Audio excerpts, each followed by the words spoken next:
Eh bien salut à toutes, salut à tous, bienvenue dans mon salon. Aujourd'hui je réponds à toutes vos questions.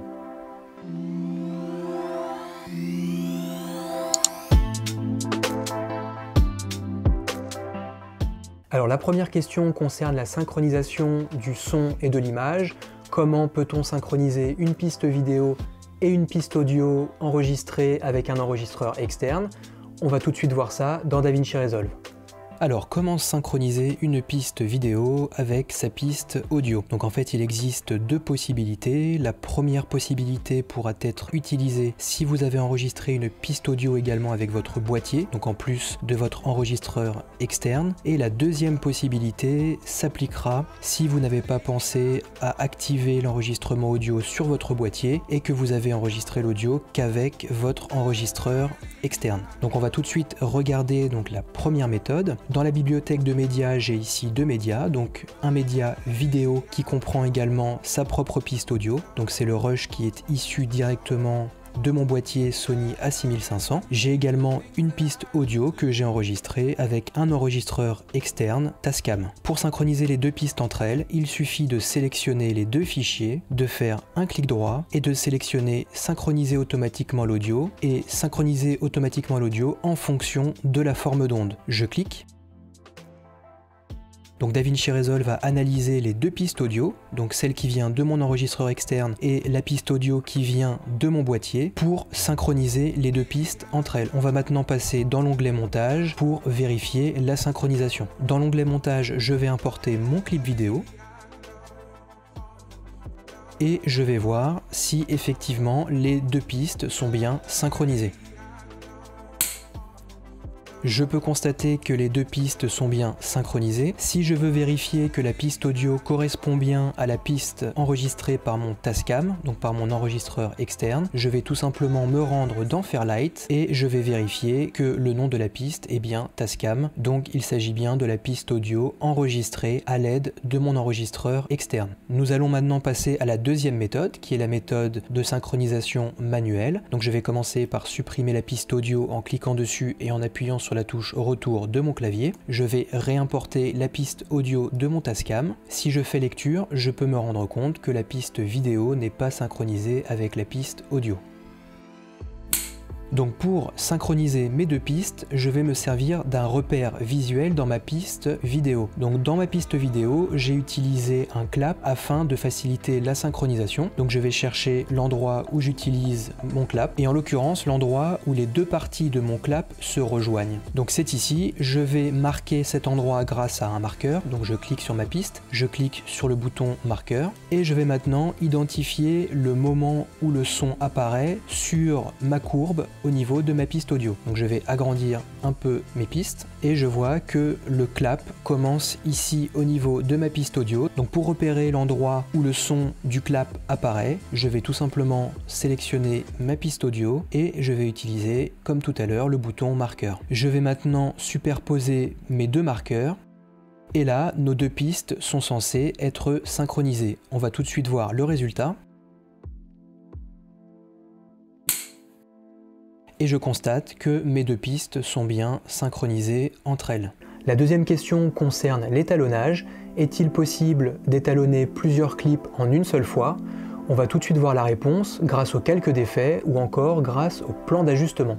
Donc j'ai importé dans ma timeline 3 portions de clips et on va maintenant voir ce que l'on peut faire avec le plan d'effets. Donc pour trouver le plan d'effets, il suffit tout simplement donc de cliquer dans la bibliothèque d'effets si celle-ci n'apparaît pas. Ensuite vous cliquez sur effets, enfin sur plan d'effets et vous faites un glisser-déposer du plan d'effets au-dessus des clips que vous voulez modifier. En l'occurrence, la question de l'abonné était: est-il possible d'étalonner plusieurs clips en une seule fois? Donc pour étalonner plusieurs clips en une seule fois, il est possible d'utiliser le plan d'effet et on va voir tout de suite comment s'en servir dans l'onglet étalonnage. Donc je vais d'abord cliquer sur le plan d'effet, ensuite sur l'onglet étalonnage. Je vais vérifier que j'ai bien sélectionné le plan d'effet pour réaliser mon étalonnage. Donc je fais apparaître mes différents plans en cliquant sur plan. Je clique ensuite sur plan d'effet. Donc je vois que c'est bien le plan d'effet qui est sélectionné. Je vais désactiver l'affichage des plans pour gagner de l'espace dans ma zone de travail. Donc je reclique sur plan et je vais maintenant réaliser un étalonnage rapide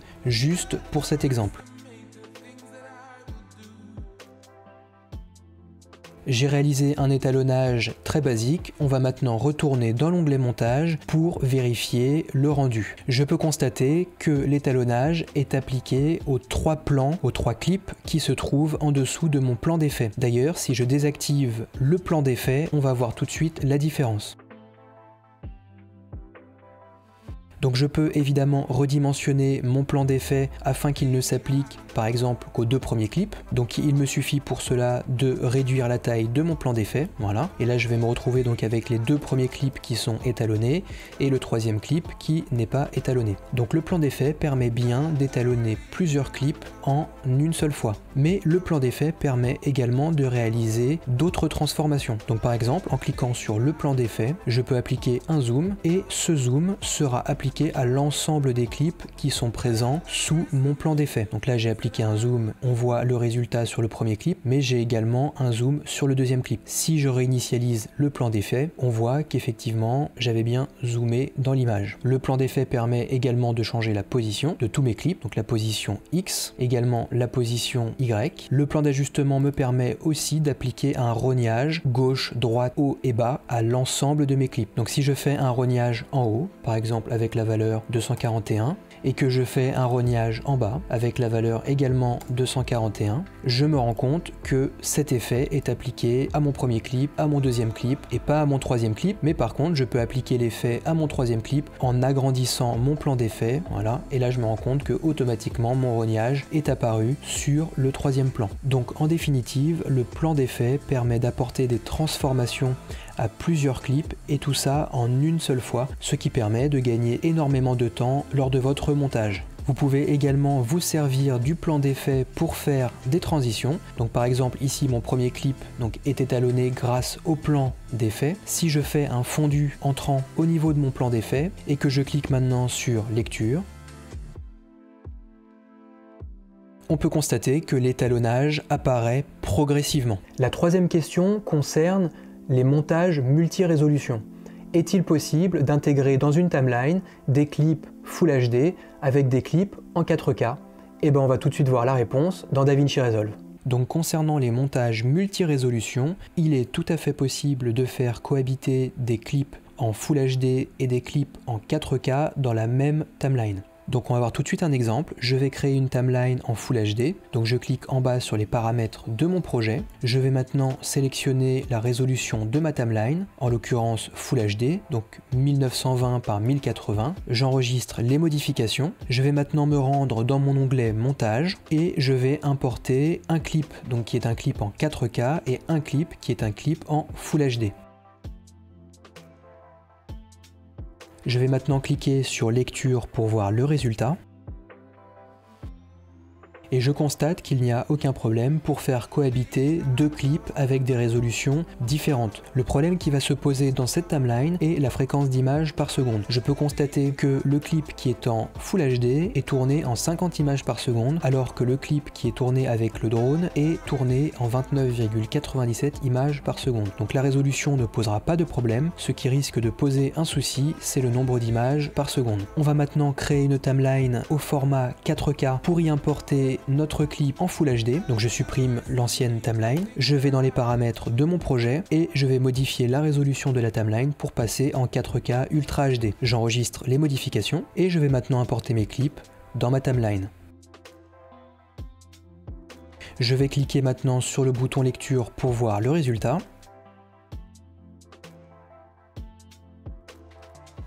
Et je peux constater qu'il n'y a toujours aucun problème. Le clip en Full HD s'intègre parfaitement dans ma timeline en 4K et mon clip en 4K évidemment s'intègre parfaitement dans cette timeline en 4K. Si je me retrouve avec ce résultat, à savoir une image en 4K qui prend toute la taille de l'écran et une image en Full HD qui ne prend pas toute la taille de l'écran, forcément parce que là c'est le rendu d'une image en 1080 dans une timeline 4K, je peux agir sur les paramètres du projet. Donc je vais cliquer sur la roue crantée en bas à droite, paramètres du projet. Donc dans les options d'ajustement des sources, je vais tout simplement cliquer sur mettre à l'échelle sans rogner l'image. Je sélectionne le paramètre, je clique sur enregistrer et là je vois que mon image en 1080 a bien été redimensionnée.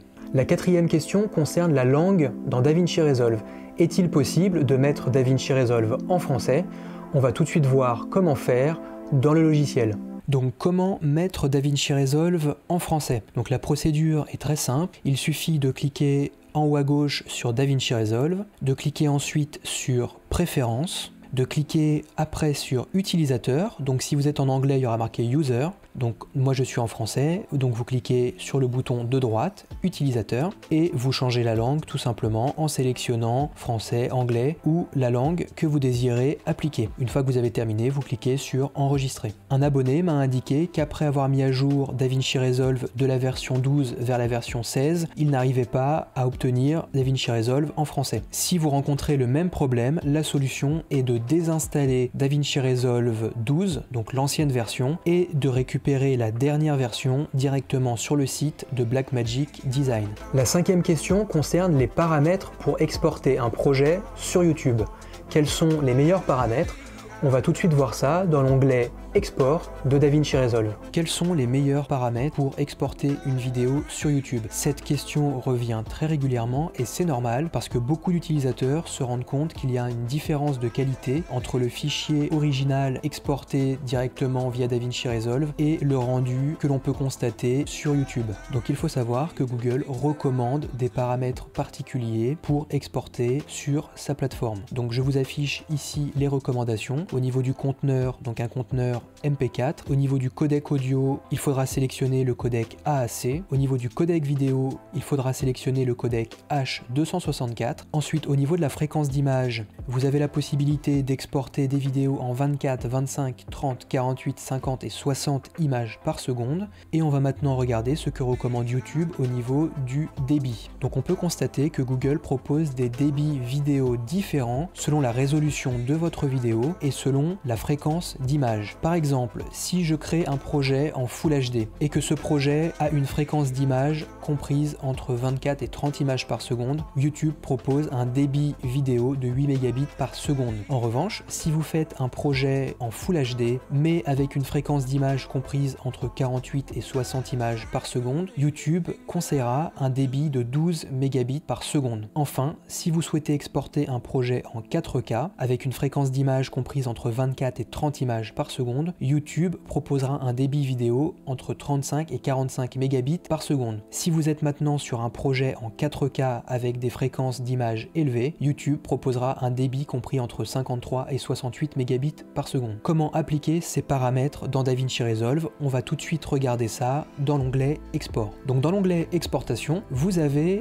des presets qui sont sélectionnés pour YouTube. Donc vous avez un preset pour la résolution 1080, donc Full HD, et vous avez également un preset pour la définition 4K UHD. Donc vous pouvez utiliser les presets qui sont recommandés par DaVinci Resolve, vous obtiendrez une qualité tout à fait satisfaisante. Cependant, vous pouvez également personnaliser les paramètres de votre export afin d'obtenir la meilleure qualité possible. Donc pour cela, on va utiliser l'onglet Personnaliser. Donc je clique sur Personnaliser. Je vais ici donner un titre à mon projet. Donc je vais mettre par exemple Projet 1. Je vais sélectionner l'endroit où je veux enregistrer mon projet et je vais maintenant paramétrer DaVinci Resolve pour avoir la meilleure qualité d'export. Donc au niveau du format, on a vu que YouTube préconisait le format MP4. Donc je vais sélectionner ici MP4. Au niveau du codec, YouTube conseille le codec H264. Je peux laisser ce codec, ça permet d'avoir un niveau de compression élevé et de garder une très bonne qualité d'image. Donc je laisse codec H264. Au niveau de la résolution, donc ma timeline étant en Full HD, je vais laisser une résolution de 1920 par 1080. La fréquence d'image, je ne peux pas y toucher, donc je reste en 25 images par seconde. Et ce qui va me permettre de gagner en qualité, c'est tout simplement cette option ici, qualité. Je pourrais laisser en automatique, en maximal, mais moi je vais choisir l'option restreindre à. Donc selon les paramètres que l'on a vus tout à l'heure, YouTube préconise pour une vidéo en Full HD, donc en 1920 par 1080, avec une fréquence d'image de 25 images par seconde. YouTube préconise un débit qui doit être égal à 8 mégabits par seconde. Donc 8 mégabits par seconde, ça correspond à 8000 kilobits par seconde. Donc je pourrais restreindre mon débit, donc ma qualité, à 8000 kilobits par seconde. Cependant, ce que je vais faire pour gagner en qualité, en sachant que YouTube va recompresser derrière ma vidéo, c'est que je vais changer. Donc je vais indiquer la valeur 30 000, donc soit 30 mégabits par seconde ou encore 30 000 kilobits par seconde. Je peux vérifier mon codec audio, c'est bien le codec AAC qui a été sélectionné. Je peux maintenant ajouter mon projet à la liste d'export en cliquant sur ajouter à la liste d'export et ensuite en cliquant sur exporter. On va voir maintenant les réglages que nous pouvons utiliser pour un projet en 4K. Donc j'ai ici sélectionné le nom de mon projet, le chemin où je veux enregistrer mon projet, donc en l'occurrence il s'agit de mon disque SSD. Au niveau du format on va laisser MP4, au niveau du codec on va laisser le codec H264. Donc au niveau de la résolution, comme on est maintenant sur un projet en Ultra HD, en 4K, je vais maintenant choisir la résolution Ultra HD. La fréquence d'image est toujours à 25 et là au niveau de la qualité, donc on a vu tout à l'heure que YouTube recommande pour un projet en 4K avec une fréquence d'image inférieure à 48 images par seconde, YouTube recommande un débit vidéo compris entre 35 et 45 mégabits par seconde. Et bien moi je vais indiquer ici 90 000, soit 90 mégabits par seconde. Cela me permettra d'avoir une qualité optimale sur YouTube. Après avoir intégré ce paramètre, je peux maintenant ajouter ma vidéo à la liste d'export en cliquant sur ajouter à la liste d'export et en cliquant sur exporter. Petite astuce pour gagner encore en qualité si votre montage ne comporte que des plans en 1080, donc en Full HD. Lorsque vous faites votre export, au lieu de sélectionner comme résolution la résolution Full HD, vous sélectionnez tout simplement la résolution Ultra HD 4K, ce qui vous permettra de rentrer ici un débit de 90 mégabits par seconde, donc 90 000 kilobits par seconde. YouTube traitera ainsi votre vidéo comme une vidéo en 4K et vous permettra d'avoir ainsi le débit maximum pour une qualité optimale. Donc un petit exemple rapide, donc j'ai ici une timeline en Full HD, je vais intégrer donc un premier clip, je vais intégrer donc une deuxième portion de ma vidéo ici, voilà, que je vais raccourcir, je vais intégrer cette portion là également. Je vais maintenant me rendre dans l'onglet exportation pour réaliser mon export pour YouTube, donc je clique sur exportation, je vais personnaliser mon export, donc au niveau de mon format, je vais choisir le format MP4, je vais choisir le codec H264 et au niveau de la résolution, je vais choisir une résolution 4K Ultra HD pour gagner en qualité. Au niveau de la fréquence d'image, je laisse à 25 et au niveau de la qualité, je vais même passer à 100 mégabits par seconde. Donc je rentre ici 100 000. Donc une fois mes paramètres sélectionnés, je vais cliquer sur ajouter à la liste d'export. Donc la DaVinci Resolve m'avertit que j'ai sélectionné une résolution d'export qui est supérieure à la résolution de ma timeline. Je clique quand même sur ajouter et je clique sur exporter. Donc si je vérifie maintenant les paramètres du fichier que je viens d'exporter, je constate que mon fichier est bien en 4K. Donc si je lis maintenant mon fichier en plein écran, je peux me rendre compte qu'il n'y a aucun problème et que mes rushs en Full HD sont bien intégrés dans un fichier au format 4K.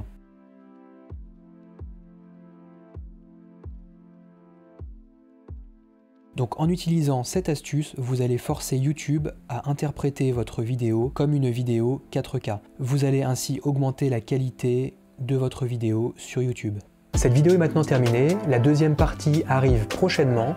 En attendant, n'hésite pas à poster tes questions dans les commentaires, n'hésite pas à t'abonner à ma chaîne et je te dis à bientôt pour un prochain tuto. Ciao!